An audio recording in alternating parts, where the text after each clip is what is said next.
덴마크의 햄릿 왕이 갑자기 세상을 떠난 뒤 거트루트 왕비는 2달도 못 되어 시동생 크로디어스와 결혼을 했다. 크로디어스는 외모가 보잘것없고 인품 또한 햄릿 왕과 비교되지 않는 야비한 사람이었다. 그래서 사람들은 클로디어스가 형을 죽이고 형수와 결혼하여 햄릿 왕자에게 계승될 왕위를 가로챈 게 아닐까 의심을 품었다. 어쨌거나 왕비의 그릇된 처신에 가장 충격을 받은 사람은 햄릿 왕자였다. 그는 아버지를 더없이 사랑하고 존경했으며 명예를 소중히 여기는 청년이었다. 그는 아버지를 잃은 슬픔과 어머니에 대한 수치심으로 고민하다가 깊은 우울증에 빠졌다.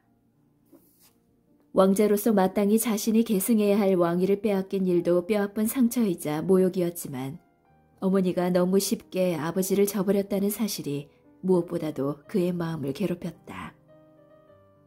남편이 죽은 뒤 2달도 못 되어 죽은 남편의 동생과 결혼한 것은 여러모로 도리에 어긋나는 일이었다. 왕과 왕비는 햄릿의 우울증을 고쳐보려고 애썼지만 소용이 없었다. 햄릿은 어머니와 숙부의 결혼식 날에도 아버지의 장례식 때 입었던 검은 상복을 입었고 파티에도 참석하지 않았다. 햄릿의 마음을 괴롭히는 또 하나의 일은 아버지의 죽음이 어딘가 석연치 않다는 점이었다. 숙부인 클로디어스는 왕이 뱀에게 물렸다고 발표했으나 햄릿의 마음속에는 그 뱀이 곧 클로디어스가 아닐까 하는 생각이 들었다. 숙부가 아버지를 죽이고 왕위를 빼앗았다는 의심을 지울 수 없었던 것이다. 만일 그렇다면 어머니는 사건의 전모를 어느 정도 알고 있는 것은 아닐까. 혹시 어머니가 숙부의 범행을 눈감아 준 것은 아닐까. 꼬리에 꼬리를 물고 일어나는 의혹 때문에 햄릿은 머리가 터질 것만 같았다. 그 무렵 이상한 소문이 들렸다. 궁전 앞 성벽의 망루를 지키고 있던 병사들이 한밤중에 죽은 햄릿 왕의 유령을 보았다는 것이었다. 유령을 본 사람 중에는 햄릿의 친한 친구 호레이쇼도 있었다. 자정을 알리는 종이 울리자 선왕의 유령께서 평소에 즐겨 입으시던 갑옷 차림으로 나타나셨다네. 창백한 얼굴은 몹시 슬퍼 보였다네. 햄릿은 그 말을 듣고 깜짝 놀라 그날 밤 망루에서 직접 유령을 기다리기로 했다. 유령이 나타났다면 반드시 무슨 까닭이 있을 것이라고 생각했기 때문이었다. 밤이 되자 햄릿은 호레이쇼와 경비병 마셀러스와 함께 유령이 나타난다는 망루에서 때가 되기를 기다렸다. 살을 애는 듯한 매서운 바람이 불어오고 겨울밤은 깊어갔다. 12시가 되자 드디어 유령이 나타났다. 아버지의 유령을 본 순간 햄릿은 놀라고 두려워 수호천사에게 자기를 지켜달라고 기도한 뒤 용기를 내어 바라보았다. 생시와 똑같이 다정한 그 눈빛을 본 순간 그는 마치 아버지를 다시 만난 듯한 느낌이 들어 말을 걸었다. 아버님, 이 밤중에 웬일이십니까? 혹시 무슨 괴로운 일이라도 있으십니까? 유령은 햄릿에게 조용히 이야기할 수 있는 곳으로 가자는 듯 손짓을 했다. 그러나 호레이쇼와 마셀러스는 햄릿을 막아섰다. 유령이 왕자를 낭떠러지로 데리고 가 바다에 빠뜨리지는 않을지 혹은 왕자를 위협하여 미치게 만들지는 않을지 걱정이 되었던 것이다. 걱정하지 말게. 나는 두렵지 않아. 게다가 내 아버지의 유령인데 무슨 해를 끼치겠는가. 햄릿은 호레이쇼와 마셀러스를 뿌리치고 대담한 마음으로 유령을 따라갔다.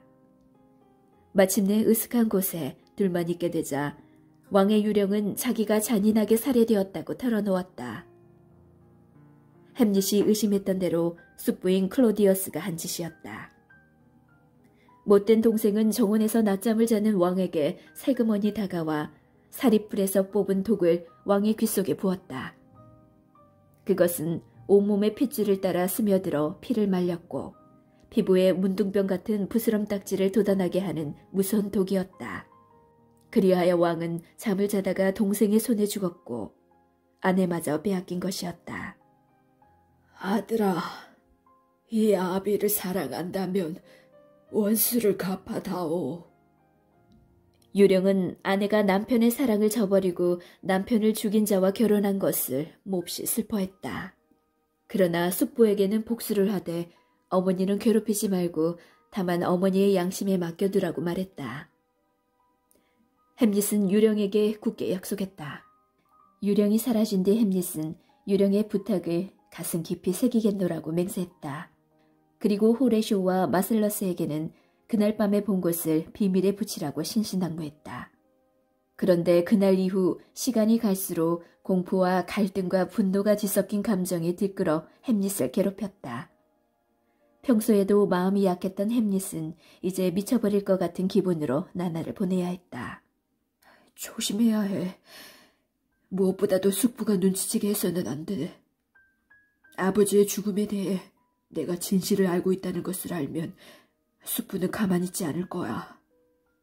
이렇게 생각한 햄릿은 미친 척하기로 결심했다.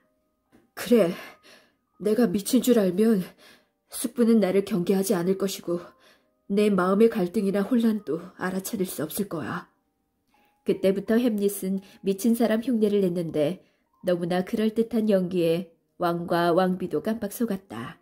죽은 왕의 유령이 나타난 줄은 꿈에도 모르는 왕과 왕비는 햄릿이 미쳐버린 것은 아버지의 죽음 때문이라기보다는 상사병 때문이라고 믿었다. 왜냐하면 우울증을 앓기 전에 햄릿은 오피리아라는 아리따운 처녀와 사랑에 빠졌기 때문이었다. 오피리아는 새 왕의 신복인 플로니어스의 딸이었다. 햄릿은 오피리아에게 사랑을 맹세하는 편지와 선물을 보냈고 오피리아도 그의 사랑을 믿었다. 그러나 우울증을 앓으면서 햄릿은 오피리아를 소홀히 대했고 일부러 미친 척한 뒤부터는 무례한 행동까지 보였다. 그러나 살에 깊은 오피리아는 그 무례한 행동이 마음의 병 때문임을 이해했다. 그녀는 훌륭하고 총명한 햄릿이 몹쓸 병에 걸린 것을 몹시 가슴 아파했다. 사실 햄릿은 아버지의 원수를 갚는 일만으로도 힘겨워서 연인에게 구애를 할 마음의 여유가 없었다. 그러나 가끔은 그는 오피리아에 대한 참을 수 없는 열정으로 편지를 쓰기도 했는데 그 편지 속에는 그녀를 향한 깊은 사랑이 깃들어 있었다. 별을 불똥이라고 의심하고 태양이 움직인다고 의심하며 진실을 거짓이라고 의심하는 일이 있을지라도 부디 내 사랑만은 의심하지 마세요. 햄릿의 마음속에는 아버지의 유령이 떠나지 않았으므로 원수를 갚을 때까지 그는 조금도 마음 편한 날을 보낼 수 없었다. 시간이 지나면 지날수록 아버지의 원수를 갚아야 한다는 결심은 더욱 굳어졌다. 하지만 왕을 죽이는 것은 쉬운 일이 아니었다. 왕은 늘 병사들의 호의를 받고 있었고 왕비는 늘 왕과 같이 있었다. 어머니가 왕과 함께 있는 것을 보면 햄릿은 갈등이 생겨 괴로웠다. 또 막상 사람을 죽인다고 생각하면 더없이 무섭고 끔찍한 기분이 되곤 했다. 그만큼 햄릿은 온화한 성품을 지닌 사람이었다. 게다가 오랫동안 그를 괴롭히던 우울증은 햄릿을 결단력 없는 사람으로 만들었다. 햄릿은 가끔 자기가 본 유령이 정말 아버지의 유령인지 혹시 악마가 변신하여 우울증을 앓고 있는 마음 약한 자신에게 살인이라는 엄청난 죄를 짓게 하려는 것은 아닌지 의심해보곤 했다. 그래서 그는 환상이나 유령보다 더 확실한 단서를 찾아야겠다고 결심했다. 그 무렵 궁전에 떠돌이 연극 배우들이 찾아왔다. 그들은 전에도 궁에서 연기를 선보인 적이 있었다. 햄릿은 트로이의 왕 프리아모스의 죽음과 그 왕비 헤카비의 슬픔을 표현하는 장면을 좋아했다. 햄릿은 배우들을 반갑게 맞아들여 자신이 좋아했던 장면을 다시 한번 연기해달라고 청했다.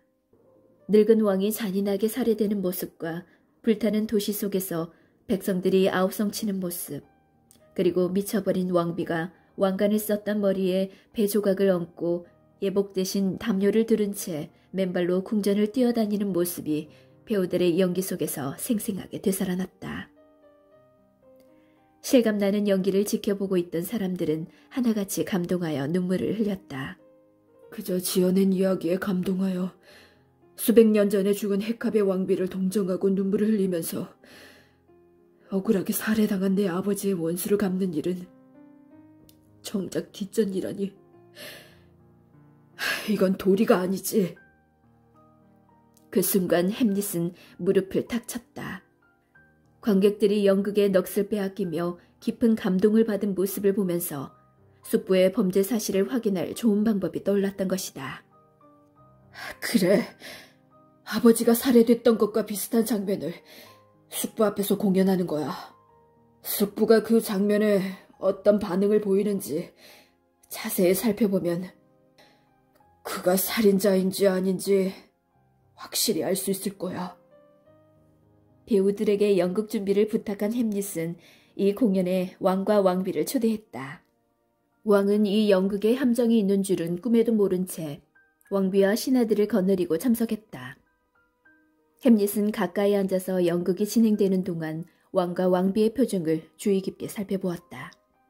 아내가 곤자곤에게 맹세하는 장면이 공연되고 있었다. 당신이 죽는다 해도 나는 결코 재혼 따위는 하지 않을 거예요. 햄릿은 숙부의 얼굴이 청백해지고 왕비가 뜨끔해하는 것을 느낄 수 있었다. 마침내 루시아너스가 정원에서 잠자고 있는 곤자곤을 독살하려는 장면에 이르렀을 때였다. 갑자기 왕이 불을 밝히라고 소리쳤다. 정원에서 선왕을 죽인 자기의 행동과 너무나 똑같은 그 장면을 차마 보지 못하는 듯했다. 왕은 몸이 아프다는 핑계로 서둘러 극장을 떠나고 말았다. 왕이 떠나자 연극은 중단되었다. 이제 햄릿은 유령의 말이 사실이라는 확신을 갖게 되었다. 심증을 굳힌 햄릿이 호레이쇼에게 외쳤다. 나는 확실히 알았어. 유령이 말이 진실이었네. 숙부가 아버지를 죽였다는 확신을 얻은 햄릿이 어떤 방법으로 복수를 할까 고민하고 있을 때 어머니가 조용히 할 얘기가 있다고 전가를 보내왔다. 왕은 왕비에게 햄릿 때문에 자기가 몹시 불쾌했음을 꼭 전하라고 일러두었다. 그러나 막상 두 모자가 만나는 시간이 다가오자 두 사람이 무슨 이야기를 하는지 알고 싶었던 왕은 신복인 플로니어스에게 왕비의 방의 커튼 뒤에 숨어있도록 명령했다. 간사한 플로니어스는 이런 비겁한 일에 잘 어울리는 인물이었다. 햄릿이 오자 왕비는 그의 행동을 부드럽게 타일렀다. 내가 아버님을 몹시 노하게 했다는 것을 알고 있니? 햄릿은 존경심이 담겨야 할 아버님이라는 말이 원수에게 붙여지자 참을 수가 없었다. 그는 비꼬는 말투로 대답했다. 어머니야말로 저의 아버님을 노하게 하셨지요. 왕비가 버릇없는 소리라고 나무랐다. 내가 지금 누구와 이야기를 하고 있는지 알고 하는 말이냐? 차라리 저도 모른다면 좋겠습니다. 당신은 왕비고 당신 시동생의 아내이며 또 내 어머니이십니다. 이런 비극이 또 있을까요? 왕비는 화가 나서 벌떡 일어났다. 네가 계속 이렇게 버릇없이 군다면 네 버릇을 고쳐줄 만한 사람을 불러야겠다. 햄릿은 어머니와 단둘이 만나 이런 기회에 어머니를 설득해야겠다고 마음먹었다. 그래서 어머니의 손목을 단단히 잡고 강제로 자리에 앉혔다. 그 순간 왕비는 햄릿에게 미친 증세가 나타나 자기를 해치는 줄 알고 무서워 소리를 질렀다. 비명소리의 커튼 뒤에 숨어있던 플로니어스는 자기도 모르게 소리를 내고 말았다. 햄릿은 커튼 뒤에 숨어있는 사람이 왕이라고 생각했다. 복수할 기회를 맞은 햄릿은 재빨리 칼을 뽑아 소리나는 곳을 마구 찔렀다. 그런 뒤 시체를 확인해보니 뜻밖에도 염탐꾼 노릇을 하고 있던 사람은 폴로니어스였다. 맙소사! 네가 이런 끔찍한 일을 저지르다니! 왕비가 외쳤다. 끔찍한 일이라고요? 왕을 죽인 시동생과 결혼한 어머니의 행실보다 낫지요? 햄릿은 내친김에 어머니에게 혹독한 비난의 말을 퍼부었다. 어떻게 해서든 어머니가 옳지 못한 길에서 발을 빼도록 하고 싶었던 것이다. 돌아가신 아버지를 그토록 쉽게 저버리고 살인범일지도 모르는 시동생과 결혼한 것은 얼마나 끔찍한 일인가요? 첫 남편의 사랑을 그토록 쉽게 저버린다면 여자의 맹세를 과연 누가 믿을까요? 결혼의 서약은 노름꾼의 맹세보다 못하지요. 어머니의 수치스러운 행동에는 하늘도 낯을 붓기고 땅도 진저리를 칠 것입니다. 햄릿은 돌아가신 왕의 초상화를 가리키며 계속 말했다. 잘 보세요. 기품이 서린 아버지의 모습을, 아폴론의 머리카락, 제우스의 이마, 그리고 헤르메스와 같은 자세를 보세요. 이분이 바로 어머니의 남편이었습니다. 이번에는 다시 숙부의 초상화를 가리키며 말했다. 아버지를 죽인 병균 같고 곰팡이 같은 놈이 바로 이자입니다. 왕비가 부끄러움에 몸을 떨며 흐느껴 울었다. 바로 그때 선왕의 유령이 그 방에 나타났다. 아버지, 어떻게 여기... 놀라는 햄릿에게 유령이 말했다. 너에게 복수심을 일깨워주기 위해 왔노라. 그리고 부탁하건대 내 어머니를 너무 슬프게 하지 말라. 유령은 이렇게 부탁한 후 사라졌다. 그런데 선왕의 유령은 햄릿에게만 보였으므로 왕비는 햄릿이 미쳐서 허공에 대고 말하는 줄 알고 몹시 놀랐다. 햄릿은 아버지의 유령이 찾아왔다는 것을 말하고 결코 자신은 미치지 않았다고 설득했다. 그는 어머니에게 지나간 일에 대해 속죄하고 앞으로는 새 왕의 아내 노릇을 하지 말라고 눈물로 간청했다. 마음이 어느 정도 진정되자 햄릿은 비로소 자기가 사랑하는 오필리아의 아버지를 죽였다는 사실을 떠올리고 눈물을 흘렸다. 폴로니어스의 죽음은 왕에게 햄릿을 나라 밖으로 추방할 구실을 만들어 주었다. 그는 벌써부터 눈에 가신 햄릿을 없애버리고 싶었지만 백성들의 눈이 무서워 차마 그러하지 못하였다. 교활한 왕은 폴로니어스를 죽인 책임을 물어 햄릿을 덴마크의 속국인 영국으로 추방했다. 그는 햄릿에게 딸려 보내는 2명의 호송원에게 영국 왕에게 전하는 편지를 주었는데 햄릿은 위험한 자이니 영국에 닿는 즉시 죽으라는 내용이었다. 왕이 무언가 음모를 꾸미고 있다는 것을 눈치챈 햄릿은 한밤중에 몰래 편지를 꺼내보았다. 그는 자기의 이름을 교묘하게 지우고 그 대신 2 호송원의 이름을 써넣은 뒤 편지를 원래 자리에 넣어두었다. 그런데 뜻밖에도 햄릿의 배가 도중에 해적의 습격을 받았다. 햄릿은 용맹하게 칼을 뽑아들고 혼자서 적의 배에 뛰어들었다. 그러자 햄릿이 타고 있던 배는 비겁하게 햄릿을 남겨두고 달아나 버렸다. 다행히 해적들은 그다지 난폭한 자들은 아니었다. 그들은 햄릿의 신분을 알고는 햄릿을 가까운 덴마크 항구에 내려주었다. 햄릿은 곧 왕에게 편지를 써서 자기가 다시 돌아오게 된 사연을 알리고 다음날 왕궁으로 찾아갔다. 햄릿이 떠나 있는 동안 또 하나의 비극이 있었다. 햄릿이 사랑했던 아리따운 오필리아가 죽었던 것이다. 오필리아는 자기가 사랑하는 햄릿 왕자가 자신의 아버지를 죽였다는 사실에 충격을 받고 그만 미쳐버렸다. 햄릿이 왕궁에 도착했을 때 오필리아의 장례식이 진행되고 있었다. 오필리아의 오빠 레어티스, 왕과 왕비, 그리고 많은 신하들이 참석해 있었는데 햄릿은 무슨 일인지 알지 못해 한쪽에 비켜서 있었다. 이윽고 왕비가 오필리아의 무덤에 꽃을 뿌리며 말했다. 아름다운 이에게 아름다운 꽃을 주노라. 신방을 꾸며야 하는 꽃을 무덤에 뿌리다니. 햄릿의 아내가 되었어야 했을 너를. 오필리아의 오빠는 미친 듯이 슬퍼하며 무덤으로 뛰어들며 외쳤다. 나를 내 동생과 함께 묻어줘. 내 몸 위에 산더미 같은 흙을 쌓아 올려줘. 누구보다도 오필리아를 사랑했던 햄릿은 그제야 오필리아가 죽은 것을 알았다. 그는 참을 수 없어서 오필리아의 무덤으로 뛰어들었다. 그러자 레어티스가 햄릿의 멱살을 잡으며 소리쳤다. 내 아버지를 죽이고 내 동생을 죽게 한 이 원수! 수행원들이 달려들어 2 사람을 떼어놓았고 장례식이 끝난 후 햄릿은 레어티스와 화해를 했다. 그는 자기가 누구보다도 오필리아를 사랑했으며 오피리아의 죽음을 자기보다 더 슬퍼하는 사람은 없을 것이라고 말했다. 겉보기에 두 청년은 화해한 것처럼 보였다. 왕은 레어티스의 원한에 사무친 마음을 이용하여 햄릿을 없애버릴 계획을 꾸몄다. 왕은 레어티스와 햄릿에게 화해의 표시로 칼싸움 시합을 하라고 권했다. 마침내 시합날이 되어 많은 사람들이 참석했다. 햄릿과 레어티스는 모두 뛰어난 검투사였으므로 사람들은 이 시합에 큰 내기를 걸었다. 시합의 규칙에 따르자면 둘은 연습용 칼을 준비해야 했다.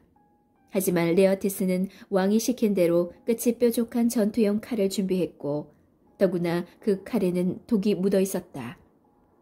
그러나 햄릿은 레어티스를 꿈에도 의심하지 않았으므로 그의 칼을 조사해 보지도 않았다. 처음에는 레어티스가 일부러 자기에게 불리하게 싸움을 이끌었다. 왕은 시합이 계획대로 진행되는 것을 확인하고 햄릿의 우세를 기뻐하는 척하며 축배를 들었다. 그러나 곧 레어티스는 독이 묻은 칼로 햄릿의 몸에 상처를 냈다. 햄릿은 상대의 칼에 독이 묻어 있다는 것은 모른 채 다만 연습용 칼이 아니라는 것에 화가 났다. 햄릿은 격투 끝에 레어티스의 칼을 빼앗아 그 칼로 레어티스를 찔렀다. 결국 레어티스는 뜻하지 않게 독이 묻은 자신의 칼에 찔리고 말았다. 바로 그때 왕비가 독약을 마셨다고 사람들이 소리를 질렀다.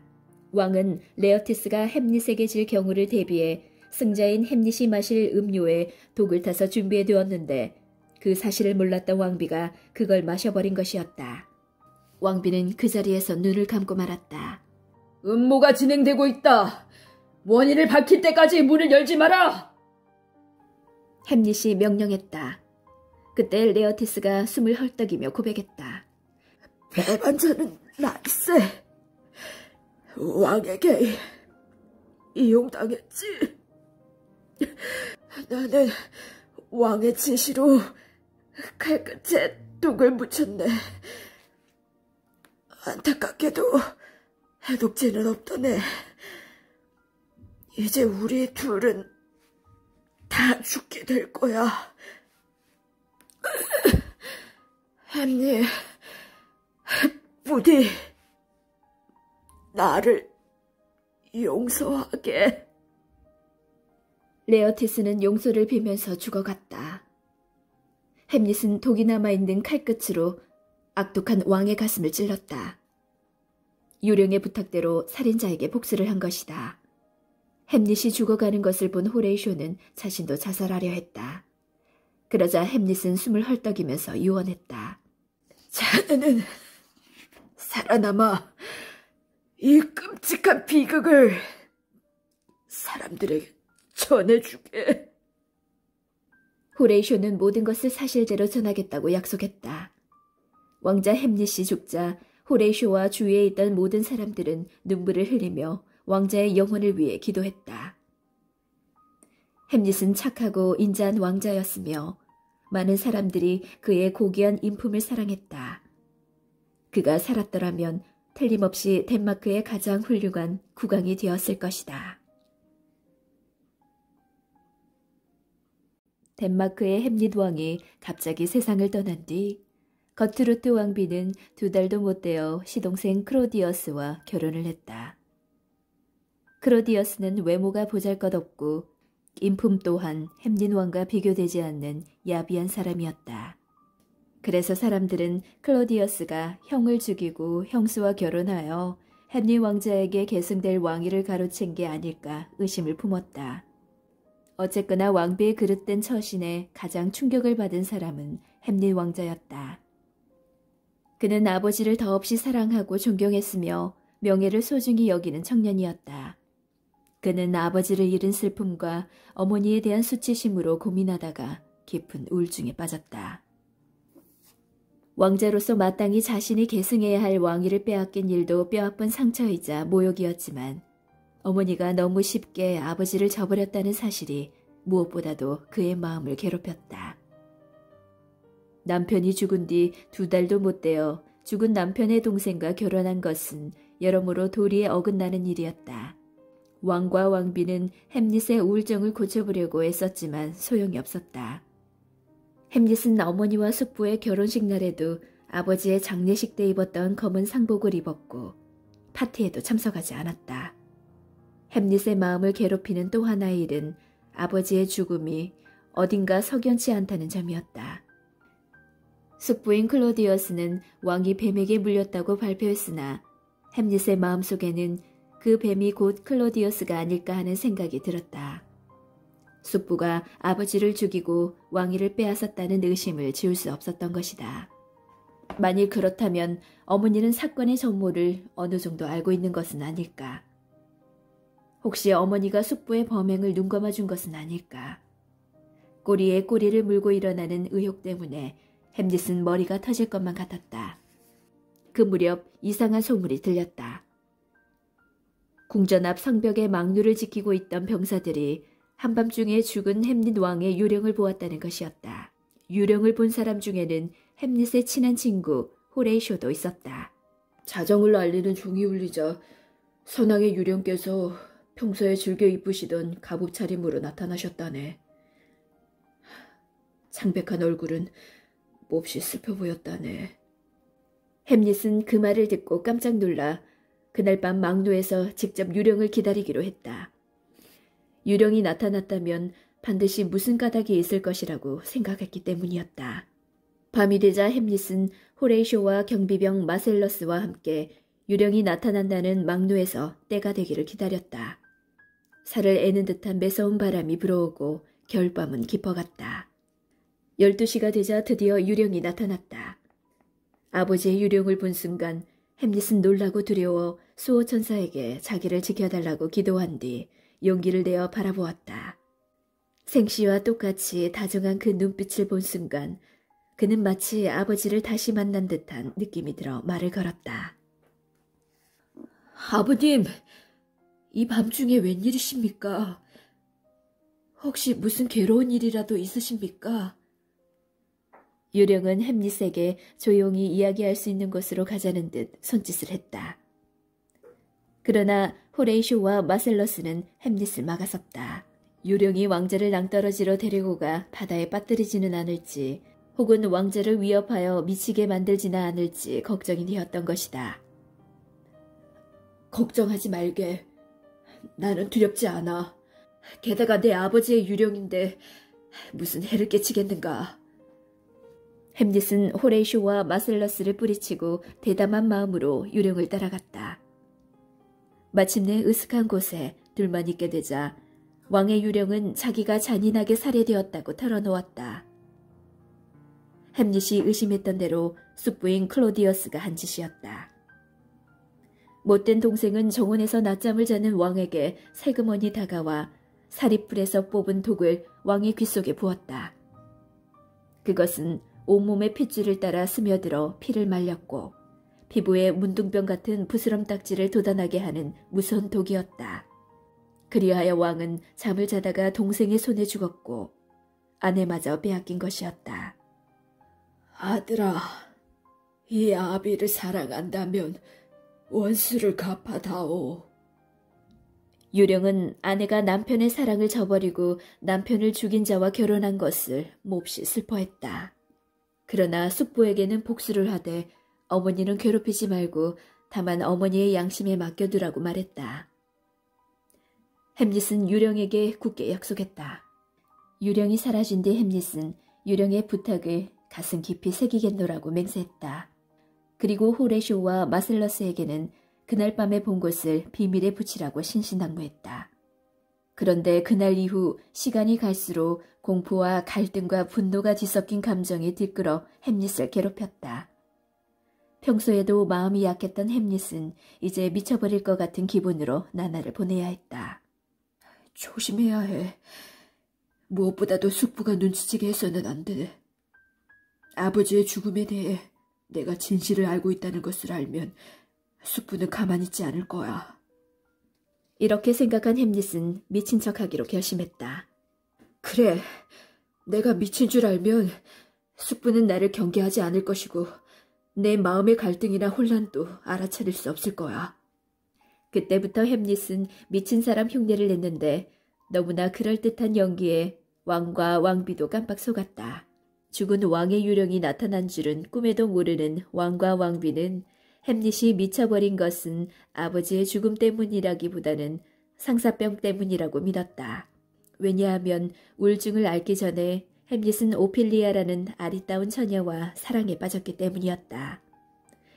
오피리아는 새 왕의 신복인 플로니어스의 딸이었다. 햄릿은 오피리아에게 사랑을 맹세하는 편지와 선물을 보냈고 오피리아도 그의 사랑을 믿었다. 그러나 우울증을 앓으면서 햄릿은 오피리아를 소홀히 대했고 일부러 미친 척한 뒤부터는 무례한 행동까지 보였다. 그러나 살에 깊은 오피리아는 그 무례한 행동이 마음의 병 때문임을 이해했다. 그녀는 훌륭하고 총명한 햄릿이 몹쓸 병에 걸린 것을 몹시 가슴 아파했다. 사실 햄릿은 아버지의 원수를 갚는 일만으로도 힘겨워서 연인에게 구애를 할 마음의 여유가 없었다. 그러나 가끔은 그는 오피리아에 대한 참을 수 없는 열정으로 편지를 쓰기도 했는데 그 편지 속에는 그녀를 향한 깊은 사랑이 깃들어 있었다. 별을 불똥이라고 의심하고 태양이 움직인다고 의심하며 진실을 거짓이라고 의심하는 일이 있을지라도 부디 내 사랑만은 의심하지 마세요. 햄릿의 마음속에는 아버지의 유령이 떠나지 않았으므로 원수를 갚을 때까지 그는 조금도 마음 편한 날을 보낼 수 없었다. 시간이 지나면 지날수록 아버지의 원수를 갚아야 한다는 결심은 더욱 굳어졌다. 하지만 왕을 죽이는 것은 쉬운 일이 아니었다. 왕은 늘 병사들의 호의를 받고 있었고 왕비는 늘 왕과 같이 있었다. 어머니가 왕과 함께 있는 것을 보면 햄릿은 갈등이 생겨 괴로웠다. 또 막상 사람을 죽인다고 생각하면 더없이 무섭고 끔찍한 기분이 되곤 했다. 그만큼 햄릿은 온화한 성품을 지닌 사람이었다. 게다가 오랫동안 그를 괴롭히던 우울증은 햄릿을 결단력 없는 사람으로 만들었다. 햄릿은 가끔 자기가 본 유령이 정말 아버지의 유령인지 혹시 악마가 변신하여 우울증을 앓고 있는 마음 약한 자신에게 살인이라는 엄청난 죄를 짓게 하려는 것은 아닌지 의심해보곤 했다. 그래서 그는 환상이나 유령보다 더 확실한 단서를 찾아야겠다고 결심했다. 그 무렵 궁전에 떠돌이 연극 배우들이 찾아왔다. 그들은 전에도 궁에서 연기를 선보인 적이 있었다.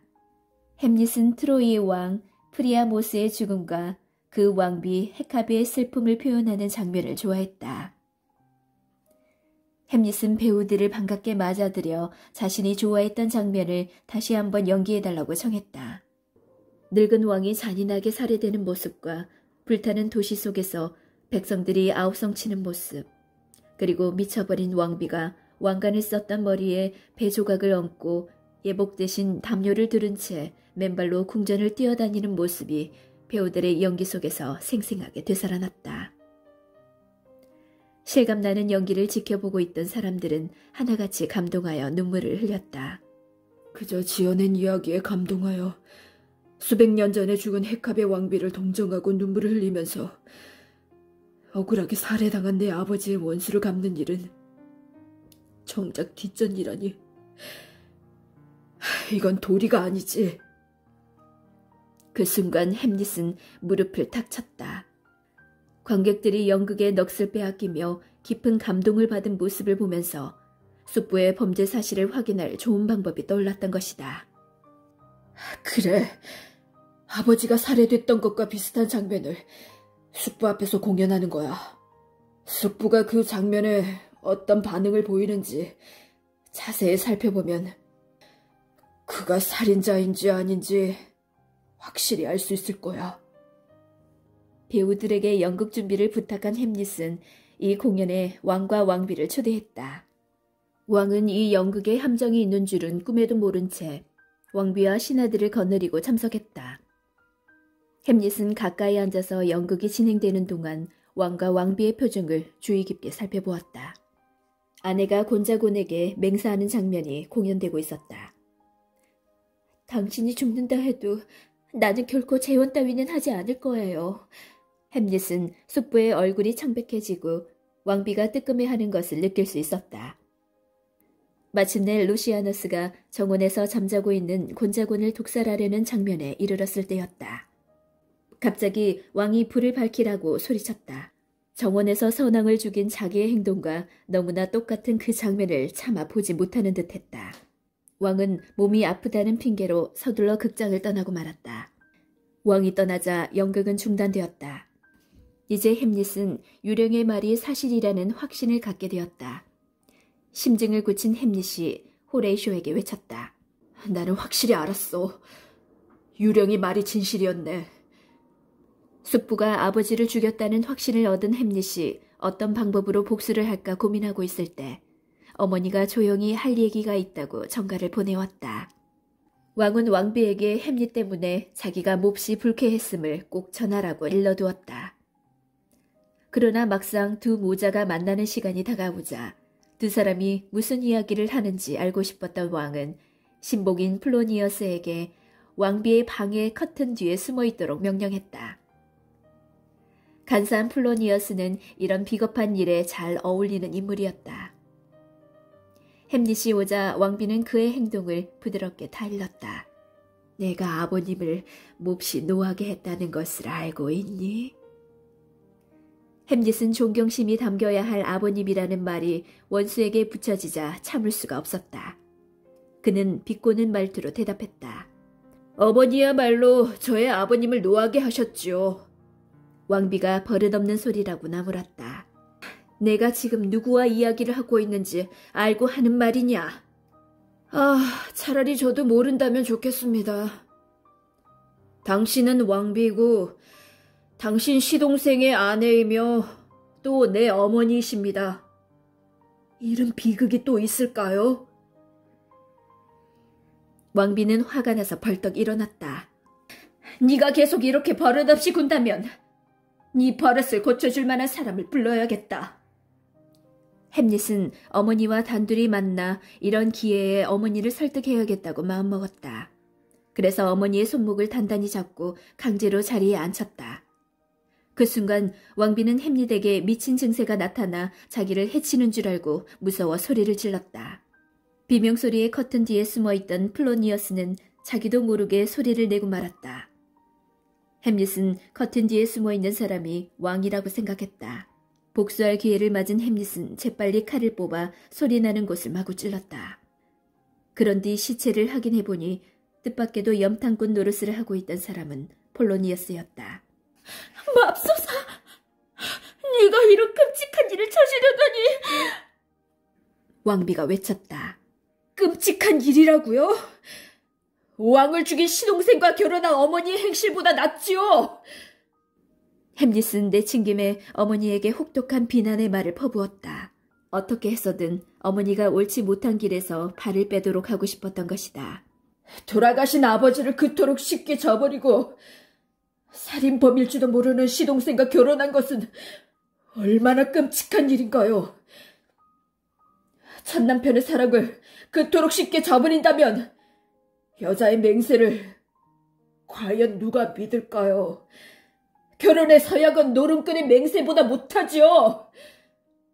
어머니의 수치스러운 행동에는 하늘도 낯을 붓기고 땅도 진저리를 칠 것입니다. 햄릿은 돌아가신 왕의 초상화를 가리키며 계속 말했다. 잘 보세요. 기품이 서린 아버지의 모습을, 아폴론의 머리카락, 제우스의 이마, 그리고 헤르메스와 같은 자세를 보세요.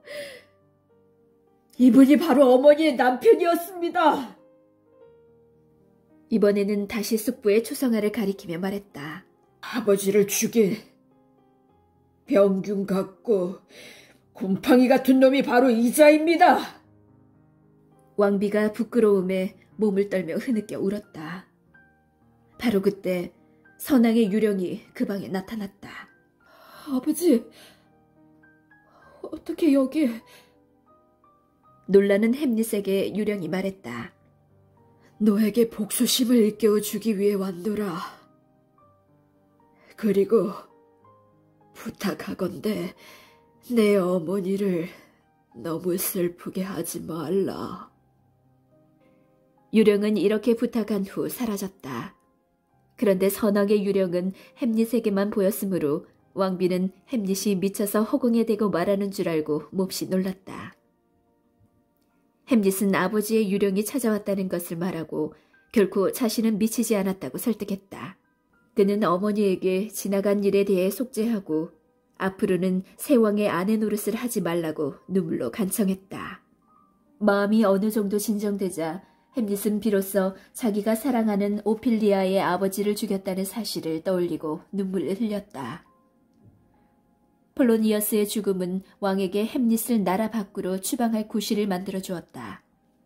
그는 벌써부터 눈에 가신 햄릿을 없애버리고 싶었지만 백성들의 눈이 무서워 차마 그러하지 못하였다. 교활한 왕은 폴로니어스를 죽인 책임을 물어 햄릿을 덴마크의 속국인 영국으로 추방했다. 그는 햄릿에게 딸려 보내는 2명의 호송원에게 영국 왕에게 전하는 편지를 주었는데 햄릿은 위험한 자이니 영국에 닿는 즉시 죽으라는 내용이었다. 왕이 무언가 음모를 꾸미고 있다는 것을 눈치챈 햄릿은 한밤중에 몰래 편지를 꺼내보았다. 그는 자기의 이름을 교묘하게 지우고 그 대신 2 호송원의 이름을 써넣은 뒤 편지를 원래 자리에 넣어두었다. 그런데 뜻밖에도 햄릿의 배가 도중에 해적의 습격을 받았다. 햄릿은 용맹하게 칼을 뽑아들고 혼자서 적의 배에 뛰어들었다. 그러자 햄릿이 타고 있던 배는 비겁하게 햄릿을 남겨두고 달아나 버렸다. 다행히 해적들은 그다지 난폭한 자들은 아니었다. 그들은 햄릿의 신분을 알고는 햄릿을 가까운 덴마크 항구에 내려주었다. 햄릿은 곧 왕에게 편지를 써서 자기가 다시 돌아오게 된 사연을 알리고 다음날 왕궁으로 찾아갔다. 햄릿이 떠나 있는 동안 또 하나의 비극이 있었다. 햄릿이 사랑했던 아리따운 오피리아가 죽었던 것이다. 오피리아는 자기가 사랑하는 햄릿 왕자가 자신의 아버지를 죽였다는 사실에 충격을 받고 그만 미쳐버렸다. 햄릿이 왕궁에 도착했을 때 오피리아의 장례식이 진행되고 있었다. 오피리아의 오빠 레어티스, 왕과 왕비, 그리고 많은 신하들이 참석해 있었는데 햄릿은 무슨 일인지 알지 못해 한쪽에 비껴서 있었다. 이윽고 왕비가 오피리아의 무덤에 꽃을 뿌리며 말했다. 아름다운 이에게 아름다운 꽃을 주노라. 신방을 꾸며야 하는 꽃을 무덤에 뿌리다니. 햄릿의 아내가 되었어야 했을 너를. 오피리아의 오빠는 미친 듯이 슬퍼하며 무덤으로 뛰어들며 외쳤다. 나를 내 동생과 함께 묻어줘. 내 몸 위에 산더미 같은 흙을 쌓아 올려줘. 누구보다도 오피리아를 사랑했던 햄릿은 그제야 오피리아가 죽은 것을 알았다. 그는 참을 수 없어서 오피리아의 무덤으로 뛰어들었다. 그러자 레어티스가 햄릿의 멱살을 잡으며 소리쳤다. 내 아버지를 죽이고 내 동생을 죽게 한 이 원수! 수행원들이 달려들어 2 사람을 떼어놓았고 장례식이 끝난 후 햄릿은 레어티스와 화해를 했다. 그는 자기가 누구보다도 오피리아를 사랑했으며 오피리아의 죽음을 자기보다 더 슬퍼하는 사람은 없을 것이라고 말했다. 겉보기에 2 청년은 화해한 것처럼 보였다. 왕은 레어티스의 원한에 사무친 마음을 이용하여 햄릿을 없애버릴 계획을 꾸몄다. 왕은 레어티스와 햄릿에게 화해의 표시로 칼싸움 시합을 하라고 권했다. 마침내 시합날이 되어 많은 사람들이 참석했다. 햄릿과 레어티스는 모두 뛰어난 검투사였으므로 사람들은 이 시합에 큰 내기를 걸었다. 시합의 규칙에 따르자면 둘은 연습용 칼을 준비해야 했다. 하지만 레어티스는 왕이 시킨 대로 끝이 뾰족한 전투용 칼을 준비했고 더구나 그 칼에는 독이 묻어 있었다. 그러나 햄릿은 레어티스를 꿈에도 의심하지 않았으므로 그의 칼을 조사해보지도 않았다. 처음에는 레어티스가 일부러 자기에게 불리하게 싸움을 이끌었다. 왕은 시합이 계획대로 진행되는 것을 확인하고 햄릿의 우세를 기뻐하는 척하며 축배를 들었다. 그러나 곧 레어티스는 독이 묻은 칼로 햄릿의 몸에 상처를 냈다. 햄릿은 상대의 칼에 독이 묻어있다는 것은 모른 채 다만 연습용 칼이 아니라는 것에 화가 났다. 햄릿은 격투 끝에 레어티스의 칼을 빼앗아 그 칼로 레어티스를 찔렀다. 결국 레어티스는 뜻하지 않게 독이 묻은 자신의 칼에 찔리고 말았다. 바로 그때 왕비가 독약을 마셨다고 사람들이 소리를 질렀다. 왕은 레어티스가 햄릿에게 질 경우를 대비해 승자인 햄릿이 마실 음료에 독을 타서 준비해 두었는데 그 사실을 몰랐던 왕비가 그걸 마셔버린 것이었다. 왕비는 그 자리에서 눈을 감고 말았다. 음모가 진행되고 있다. 원인을 밝힐 때까지 문을 열지 마라. 햄릿이 명령했다. 그때 레어티스가 숨을 헐떡이며 고백했다. 배반자는 날세. 왕에게 이용당했지. 나는 왕의 지시로 칼끝에 독을 묻혔네. 안타깝게도 해독제는 없더네. 이제 우리 둘은 다 죽게 될 거야. 햄릿, 부디 나를 용서하게. 레어티스는 용서를 빌면서 죽어갔다. 햄릿은 독이 남아있는 칼끝으로 악독한 왕의 가슴을 찔렀다. 요령의 부탁대로 살인자에게 복수를 한 것이다. 햄릿이 죽어가는 것을 본 호레이쇼는 자신도 자살하려 했다. 그러자 햄릿은 숨을 헐떡이면서 유언했다. 자네는 살아남아 이 끔찍한 비극을 사람들에게 전해주게. 호레이쇼는 모든 것을 사실대로 전하겠다고 약속했다. 왕자 햄릿이 죽자 호레이쇼와 주위에 있던 모든 사람들은 눈물을 흘리며 왕자의 영혼을 위해 기도했다. 햄릿은 착하고 인자한 왕자였으며 많은 사람들이 그의 고귀한 인품을 사랑했다. 그가 살았더라면 틀림없이 덴마크의 가장 훌륭한 국왕이 되었을 것이다.